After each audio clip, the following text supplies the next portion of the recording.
do nosso Senhor e Salvador Jesus Cristo. É com muita alegria que a partir deste momento nós iniciamos a transmissão do momento da palavra de Deus que será ministrada a partir de agora. Somos muito gratos ao Senhor, não é? Pela sua vida. Queremos pedir que você possa propagar, compartilhar esta mensagem com seus amigos, com seus familiares, nos seus perfis, para que mais pessoas possam serem alcançadas pela rica e poderosa palavra de Deus. Nesta noite maravilhosa de 20 de abril de 2025, domingo de Páscoa, nós iremos fazer uma leitura que se encontra no quarto evangelho do Novo Testamento, que é o Evangelho de João, capítulo de número 20, versículo de número 11, diz assim: Maria, no entanto, permanecia junto à entrada do túmulo, chorando, e abaixou-se e olhou para dentro dele, e viu dois anjos vestidos de branco, sentados onde o corpo de Jesus tinha sido colocado, um à cabeceira e o outro aos pés. Então eles perguntaram: mulher, por que você está chorando? Ela respondeu: porque levaram o meu Senhor e eu não sei onde o colocaram. Depois de dizer isto, ela se virou para trás e viu Jesus em pé, mas não reconheceu que era Jesus.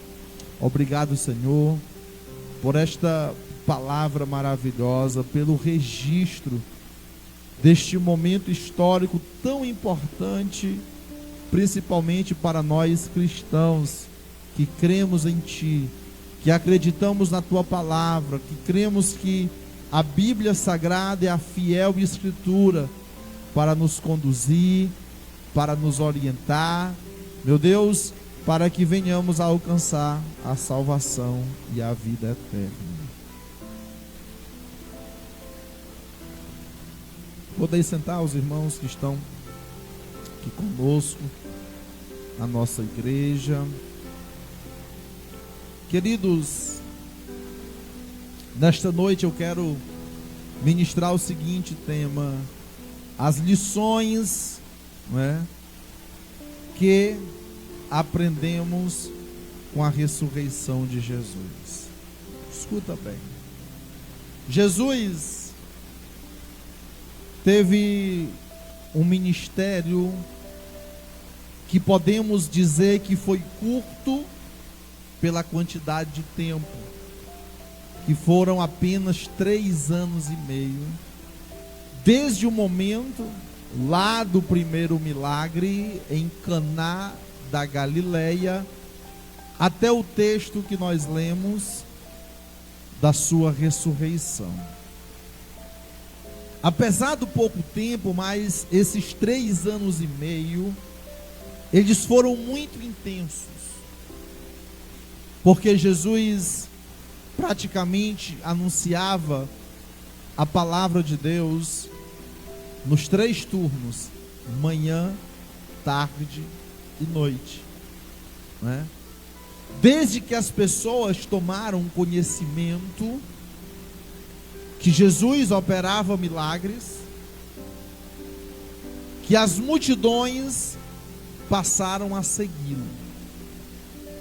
As pessoas vinham de todas as localidades em busca de cura, em busca de milagres, em busca da mensagem que Jesus anunciava.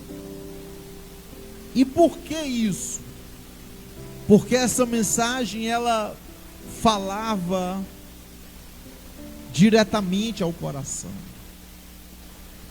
Estas palavras que Jesus ministrava consolava o interior, falava muito forte a alma e acalmava o espírito.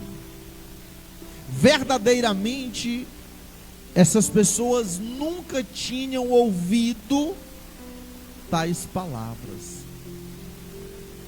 porque tudo o que elas escutavam eram algo superficial, normal. Só que Jesus traz uma mensagem realística, que realmente tinha a ver com o dia a dia das pessoas. Jesus, com as suas ministrações, ele tratava a alma das pessoas. A alma muitas vezes cansadas da religião, ou cansadas do pecado, ou frustradas em não conseguirem os seus intentos, não é? E Jesus realmente trazia efetividade, porque os cegos enxergavam, os mudos passavam a ouvir, né? E logicamente, geralmente o mudo é mudo e surdo, então ele passava a ouvir e a falar. Os coxos tinham os seus pés restaurados. Os pecadores, eles largavam as suas práticas pecaminosas e passavam a seguir Jesus. Até mesmo aqueles que detinham riquezas,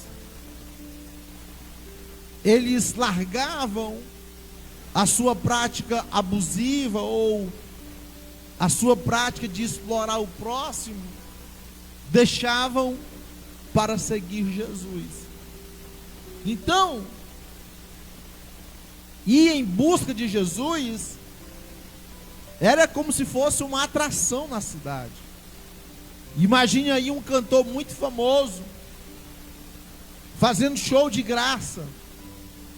Era mais ou menos isso, para que você pudesse entender. As multidões o cercavam, as pessoas se empurravam, procuravam até impedir que alguém passasse ou tomasse a frente uns dos outros, não é? E aquilo gerou uma verdadeira comoção no meio daquele povo. Por quê? Porque as pessoas compreenderam que ele era o Messias enviado por Deus.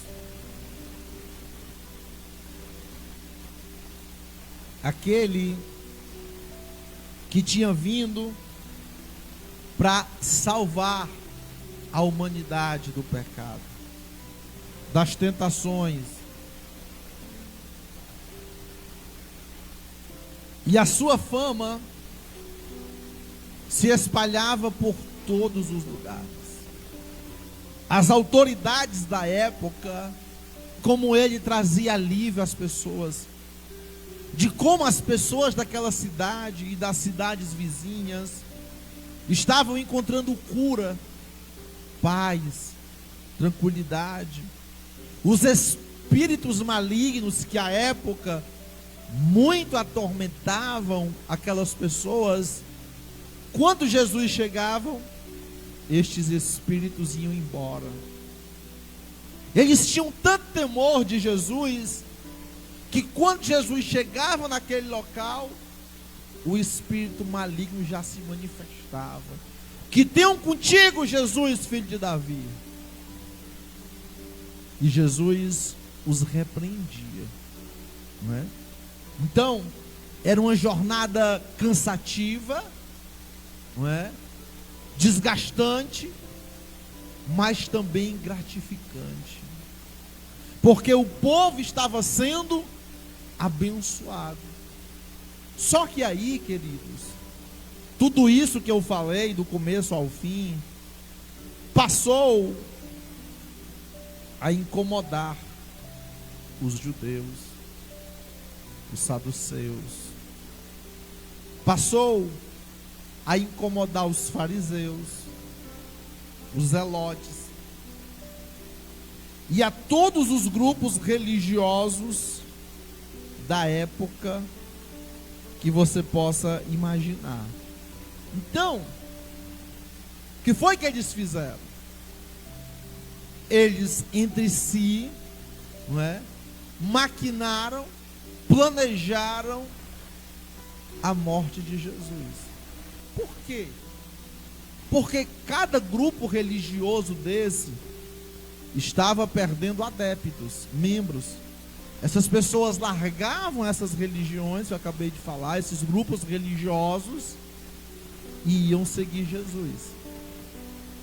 E esvaziavam as sinagogas, o templo, os locais de reunião deles.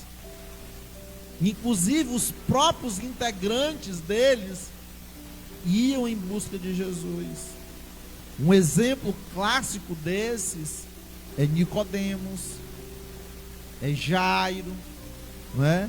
É o centurião, entre outros, que buscavam Jesus. Então, eles chegaram à conclusão que se Jesus continuasse a realizar a obra que ele vinha fazendo, os grupos religiosos deles iriam se acabar, iriam se esvaziar. Ora, se em 3 anos e meio Jesus já conseguia reunir uma multidão maior do que todos eles que estavam ali há centenas de anos, imagine Jesus com 10 anos de pregação do Evangelho. Ia falir o judaísmo, ia acabar com aqueles grupos religiosos. Então, eles arrumaram falsas testemunhas para que pudessem testemunhar falsamente contra o Senhor, persuadiram as autoridades julgadoras da época, levaram uma multidão para gritar: solta Barrabás e crucifica Jesus. E assim eles conseguiram o que tanto desejavam. Jesus, ele passa por uma sessão de tortura jamais vista por nenhum outro prisioneiro ou mesmo criminoso da pior estirpe, não é? Colocam no Senhor uma cruz de espinhos que perfura, não é, o seu couro cabeludo, que adentra ao seu crânio e até mesmo a chegar na sua massa encefálica, fazendo-o derramar muito sangue. Não satisfeito, o soldado vai e fura o peito de Jesus. Ao ser crucificado, ele tem as suas 2 mãos perfuradas, né, por pinos de ferro, seus 2 pés, num sol quente, né? A sessão de tortura de Jesus começou aproximadamente às 9 horas da manhã e só tem fim às 15 horas.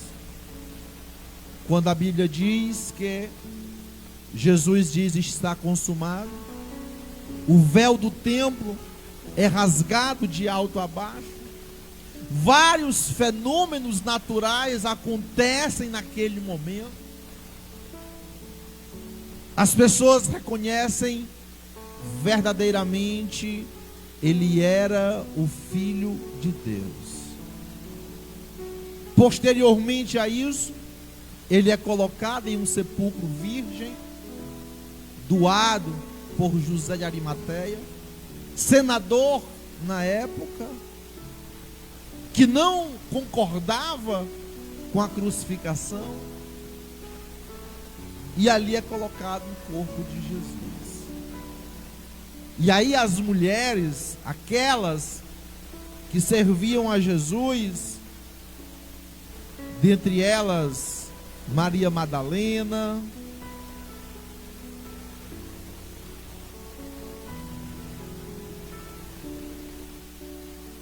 elas no domingo pela manhã cedinho vão, não é, até o local, o sepulcro onde Jesus tinha sido colocado, né?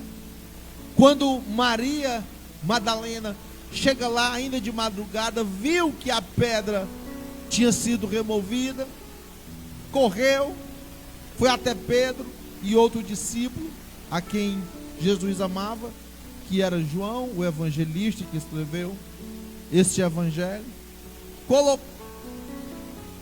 colocou a situação a eles, expôs o que estava acontecendo, não é?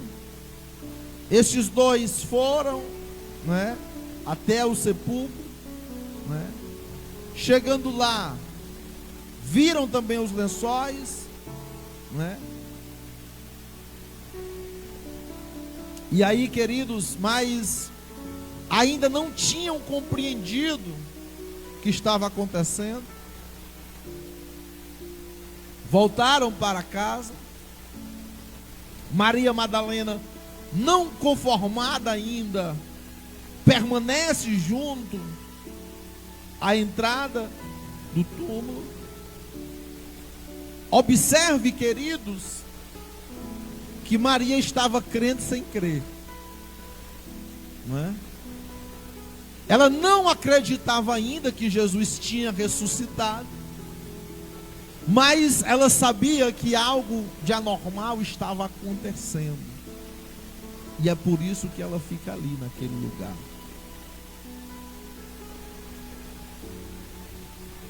E aí, queridos, de repentemente, ela chorando, ela vê dois anjos vestidos de branco, sentados onde o corpo de Jesus tinha sido colocado, e perguntam a ela: mulher, por que você está chorando? E ela responde: porque levaram o corpo do meu Senhor e eu não sei onde o colocaram. É interessante, queridos, como em momento nenhum lembraram das palavras de Jesus quando ele falava que era necessário que o Filho de Deus padecesse nas mãos dos pecadores, mas que ao terceiro dia ele ressuscitaria. É interessante que ela não lembrou quando Jesus disse: e derrubarei este templo e em 3 dias eu reconstruirei. Ela não fez a analogia correta de identificar que o Senhor estava ali falando dele mesmo, do seu corpo, e não do templo de pedra, de tijolo, de cimento, de areia, de água. Ele estava falando daquilo que deva ser o templo de morada e de habitação do Espírito Santo de Deus, que é o nosso corpo, que é isso que ele deve ser. Mas é interessante, queridos, que depois de dizer isso, ela se virou para trás, viu Jesus em pé, mas não reconheceu que era Jesus. Preste bem atenção como o sofrimento, como a frustração, porque ninguém queria que aquilo acontecesse. Se você se recordar, em um diálogo com Pedro, Jesus disse para ele que era necessário que ele viesse a padecer, e Pedro diz: não, Senhor, Deus me livre que tal coisa te aconteça. E Jesus o repreende dizendo: para trás de mim, Satanás, que só serve de escândalo, de pedra de tropeço. Jesus não estava falando de Pedro, ele estava falando do Espírito que estava usando a Pedro naquele momento para impedir o projeto de Deus para Jesus e para a humanidade. Naquele momento, queridos, Maria Madalena estava com um sentimento de perca. Ela estava enlutada. E olhem como os sentimentos nos impedem até de enxergarmos Jesus ou os seus milagres. Quantas pessoas que, quando estão passando por momentos difíceis, acusam Jesus injustamente, dizendo: Jesus me abandonou, me largou, me deixou, não me ajuda. Tem um texto chamado Pegadas na Areia. Vocês podem pesquisar na internet a ilustração, que é muito bonita. A pessoa dizendo: Senhor, no meu pior momento eu vi nas pegadas da areia do mar, da praia, que eu estava sozinho, só tinham ali 2 pegadas. E o Senhor responde: justamente eram as minhas, porque eu estava te levando nos braços, num momento em que você não tinha força. Então, estes momentos complicados, queridos, eles tiram a nossa percepção, a nossa sensibilidade. É por isso que é muito importante nós mantermos a calma, a tranquilidade diante das situações. Sem sombra de dúvidas, o seu caso tem jeito, o seu problema tem solução, há uma saída para o que você está passando. Não adianta você entrar em desespero. O que você tem que fazer é: Jesus, eu sei que tu estás comigo, eu só não estou te enxergando, eu só não estou sentindo a tua presença. Senhor, eu sei que tu vai me ajudar, que de uma maneira ou de outra tu vai entrar com providência na minha vida, e que no final vai dar tudo certo.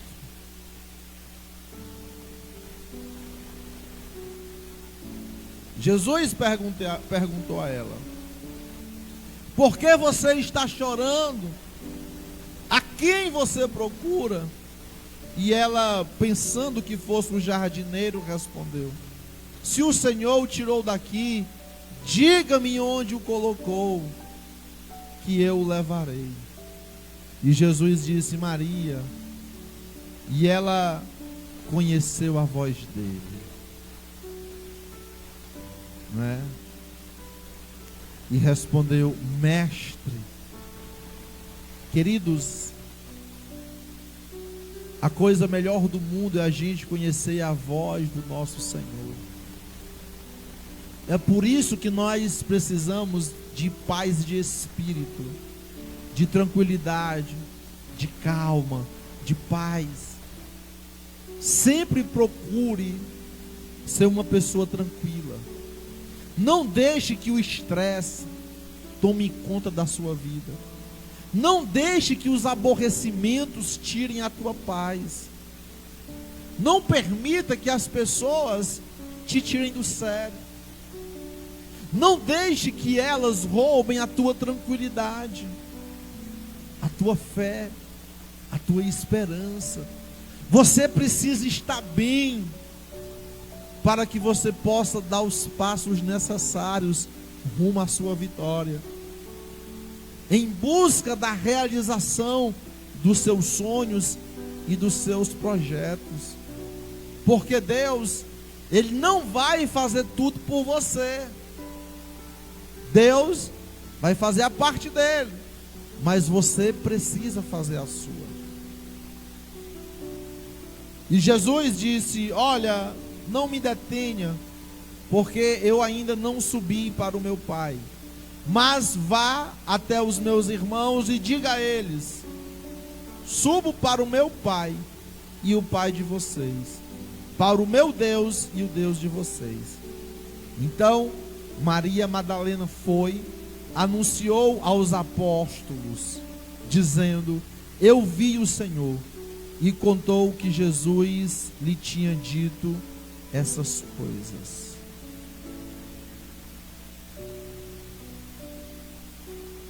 Ao cair da tarde, né, estando trancados as portas da casa, onde estavam os apóstolos, com medo dos judeus.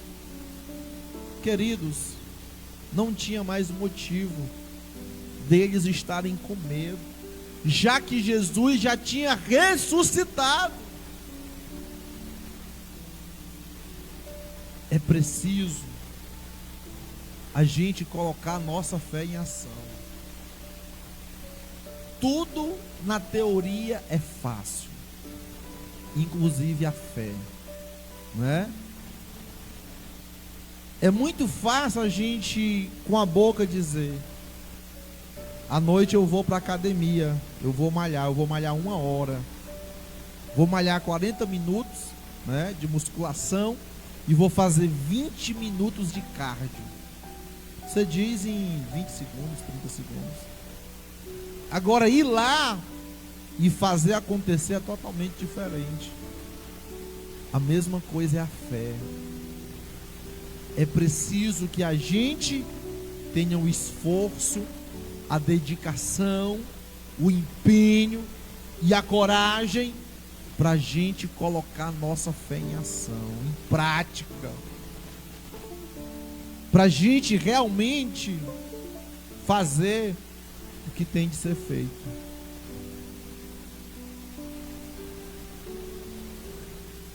Então, eles estavam acovardados, estavam trancados, estavam com medo, sendo que Jesus já tinha ressuscitado. Jesus veio e se pôs no meio deles, dizendo: que a paz esteja com vocês. Então eles se alegraram a ver o Senhor. E Jesus vai e diz: assim como o Pai me enviou, eu também envio vocês.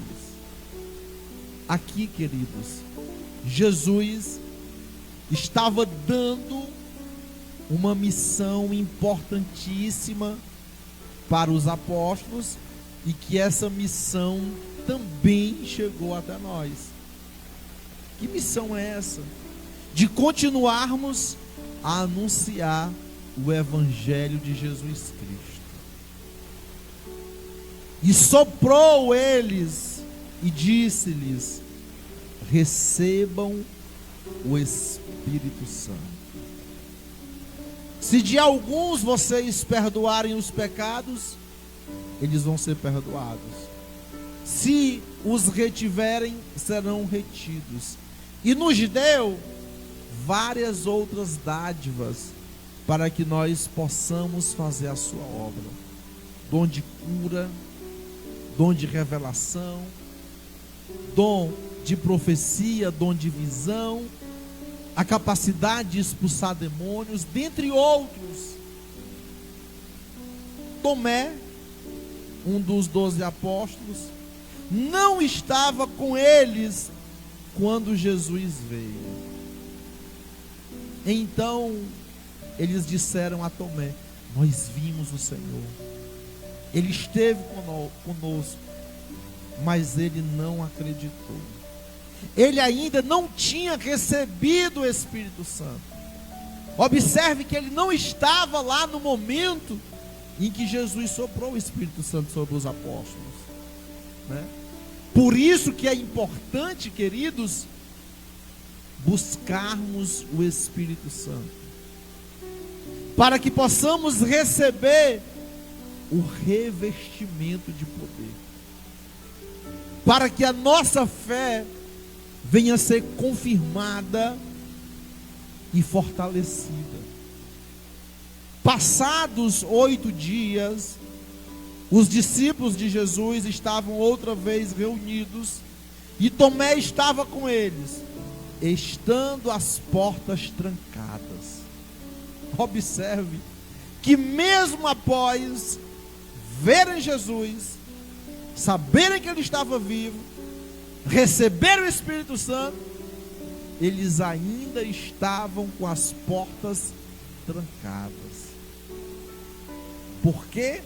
Porque não estavam ainda com a fé fortalecida, mesmo após receber o Espírito Santo. Por quê? Porque essa guerra é incessante, queridos, não para. Não para. Eu não vou julgá-los. Eu estou só ensinando, falando para vocês o quanto a gente precisa buscar a Deus para que nós não venhamos estar desta maneira. Observem que estes homens caminharam 3 anos e meio com Jesus, vendo Ele fazer milagre todos os dias. Então Jesus veio, pôs-se no meio deles e disse: que a paz esteja com vocês. E logo disse a Tomé: vem cá, põe aqui o seu dedo, veja as minhas mãos, não seja incrédulo, mas creia. E Tomé, após verificar, disse: Senhor meu e Deus meu. E Jesus lhe disse: você creu porque me viu. Bem-aventurados são os que não viram e creram. Nesse ponto, queridos, nós somos privilegiados, porque não estivemos com o Senhor, não vimos como estas pessoas viram, mas pela fé nós cremos na sua palavra e em tudo que está escrito. Outra vez, Jesus lhes encontrou e lhes perguntou: filhos, vocês têm aí alguma coisa para comer? E eles responderam: não. E Jesus disse: joguem a rede à direita do barco e vocês acharão. E assim fizeram. E não conseguiam puxar a rede com a grande quantidade de peixes. E João, o apóstolo, disse a Pedro: é o Senhor. E ele, ouvindo que era Jesus, vestiu-se com a sua túnica, porque tinha tirado a roupa, e lançou-se ao mar. Ele não estava nu completamente, estava com a roupa de baixo, mas os judeus usavam aquela roupa por cima. Então os outros discípulos vieram no barquinho puxando a rede com os peixes, e ao saltarem em terra viram ali umas brasas com peixe por cima, e também havia pão. Jesus lhes disse: tragam alguns dos peixes que vocês pegaram. E Pedro arrastou a rede para a terra, que estava com 153 grandes peixes. E Jesus disse a eles: venham comer.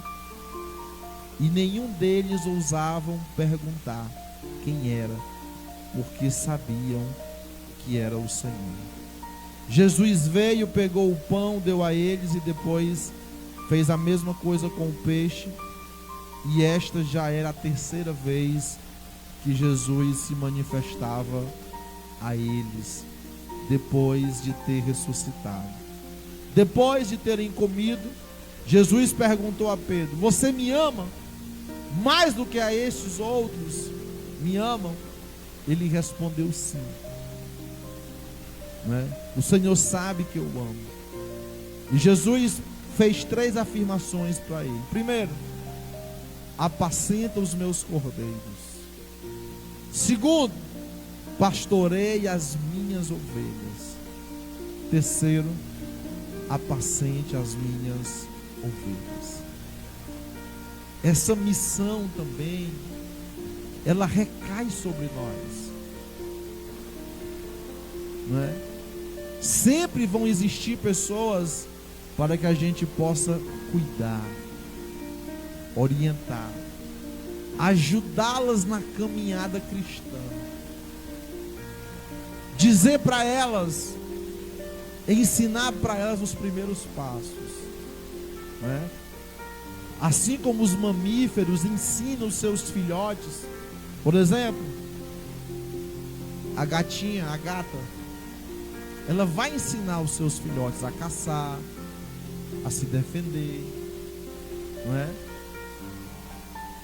Os irmãos ficam ali treinando, uma disputa, uma luta, para que eles possam aprender. Assim nós como cristãos, né, devemos cuidar, apacentar, orientar e conduzir essas pessoas que desejam, ou que a gente apresente Jesus para elas, e que elas despertem o interesse em servir Jesus. Sabe para quê? Para que essas vidas não venham morrer, não venham ficar pelo caminho. Então é nossa missão a gente adotar alguém na fé. A gente começa a caminhar com essa pessoa, começa a ensinar, começa a orientar. Quando ela já estiver na fase adulta espiritualmente, é ela que já vai ter que adotar uma outra pessoa para ela cuidar. E a gente já vai cuidar de outra, do zero, filhotinho, até que ela possa realmente chegar ao conhecimento de Jesus. Queridos, que Deus abençoe a todos, possa proporcionar um restante domingo de Páscoa maravilhoso. Amanhã é feriado novamente, né? Dia 21 de abril, dia de Tiradentes, onde muitos irão folgar, irão ter um dia de repouso, de descanso, de lazer. Que o Senhor possa abençoar a todos, em nome de Jesus. Amém.